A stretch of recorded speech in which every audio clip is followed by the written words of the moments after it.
Good morning. We're glad you're here with us on Up with KREM on this Friday. I'm Tim Pham. Well, it is always a good day for your favorite fall coffee drink, but today's treat comes with more than a jolt of caffeine. It's KREM Care's Tom's Turkey Drive Day at Starbucks, and that means you can get an afternoon pick-me-up and help feed local families. KREM 2's Channing Curtis live in Spokane Valley right now with more on the event and how it works, as well as how you can get your favorite latte and spread some joy to our neighbors in need. Hey there, Channing.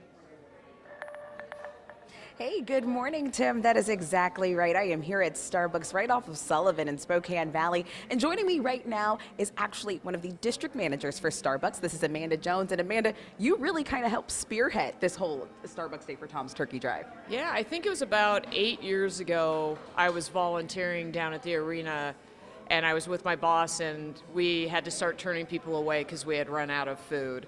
And after counting about 200 cars, he said he just stopped counting. And I remember seeking out Second Harvest and saying, I wonder if there's something that Starbucks can do in addition to the volunteering we were doing.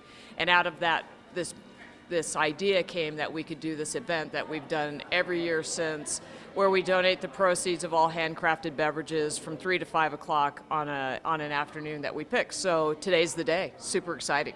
That's right, super exciting. And just like Amanda just said, from 3 to 5 p.m., you can go to any of your freestanding Starbucks locations here in our area, and the proceeds will go directly to Second Harvest and to making sure that families in our area have a meal for Thanksgiving. We'll be out here all morning long. Amanda, I'm going to rope her in and do some more interviews with her and get all of the full details and some of the background on how Starbucks Day started for Tom's Turkey Drive. But let me go ahead and send things over to meteorologist Thomas Patrick and get you ready to head out the door with the forecast. Hey there, Thomas. Hey there, Channing. And of course today, definitely a great day for coffee lovers. And today's weather shouldn't be too bad. It's tomorrow is what we're putting a lot of focus on, because Saturday's weather forecast is looking very windy for the inland northwest. Wind advisories will kick in starting at 7 a.m. tomorrow. So during the day on Saturday, we will experience some very strong wind gusts up to 50 miles per hour. And that starts to get to that threshold where it could cause some minor damage, hence the advisory issued in the first place. So that for Saturday. This morning, we've seen the rainfall already, but it has been fizzling out fast. This is the past 3 hours on Doppler radar. So some soaking rains during the overnight, and now it has already passed. So we talk about it in the past tense there. Should not see much more, if any, rainfall today. Our temperatures are holding steady in the mid to upper 30s at the moment, and the upcoming weekend, not bad in the temperature department at around 50 degrees for those highs, but Saturday, a few scattered showers, but those very windy conditions persist. New in the last 12 hours, the Kootenai County Sheriff's Office held a press conference last night about the death of an elderly woman involved in a police shooting. But the Sheriff's Office stopped short of actually providing any update and caused more confusion. Last week, 2 Spirit Lake police officers responded to a mental health crisis at a senior living home. 4 minutes after the officers arrived, at least one of the officers fired their gun. After an hours-long SWAT standoff, 67-year-old S.A. Floyd was found dead in her home. Right now, officials are still not saying if police shot the woman or even how the woman died. And at last night's meeting, the sheriff offered no new information and would not even answer any basic questions. You guys are asking specific details about the incident, and the sheriff and the prosecutor and the mayor, we've all been very clear. We cannot release specific details. I've never seen a press release this tight-lipped. It just was a total waste of time for everybody to come out. The only thing made clear in last night's press conference is that Kootenai County deputies were not involved, and they are the ones leading the investigation because of that.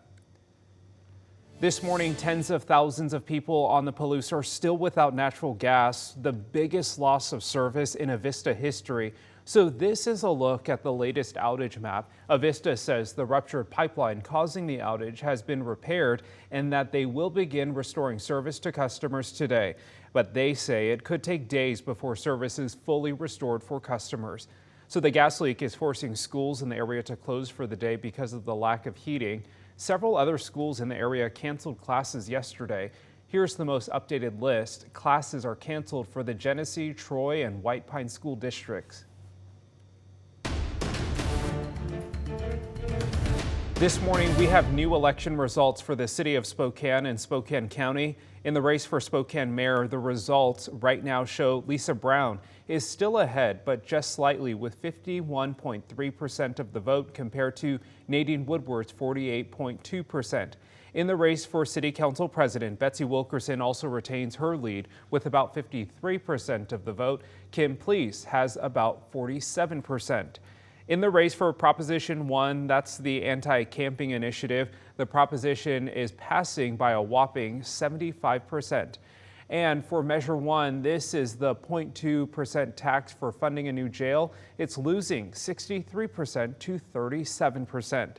The results in Spokane were delayed, of course, because someone sent a fentanyl-laced envelope to the Spokane County Elections Office, forcing the office to be evacuated, pausing the ballot counting process. Similar letters were sent across the nation.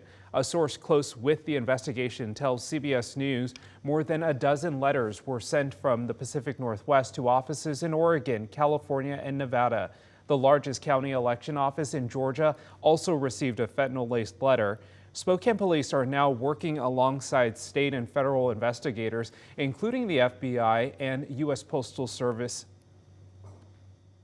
Sending powder, whether it was harmful or not, to elections offices is very cowardly.